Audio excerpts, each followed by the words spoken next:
నేను ఒకటే మీ అందరికి హామీ ఇస్తున్నా, గంజాయి డ్రగ్స్ చాలా ప్రమాదం. గడిచిన ప్రభుత్వంలో విచ్చలవిడిగా పెరిగిపోయినాయి. పిల్లలకు అలవాటు అయిపోయింది.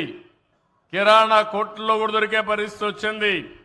నేను ఒకటే చెప్పాను, నేను మాత్రం ఎవరిని వదిలిపెట్టను.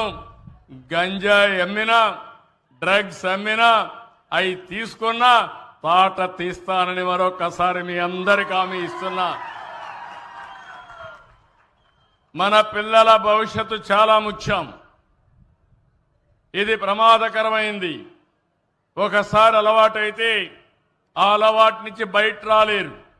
ఏజెన్సీ ఏరియాలో గంజాయి పెంపకం మామూలు అయిపోయే పరిస్థితికి వచ్చారు. ఈరోజు నేను వస్తానే ఒకటి చేశాను. సెటిలైట్ ద్వారా ఎప్పటికప్పుడు ఇన్ఫర్మేషన్ తెప్పించాను. డ్రోన్ పంపించాను. ఎక్కడికక్కడ చూసి మొత్తం ప్రక్షాళన చేస్తున్నాను. ఈగలనే పేరు పెట్టి, అంటే డేగ కన్ను పెట్టి మొత్తం ఎతుకుతున్నా. ఎవడు దొరికినా మాత్రం తాట తీయడం తప్ప వదిలిపెట్టే సమస్య లేదని మరొక్కసారి మీ అందరికీ హామీ ఇస్తున్నా.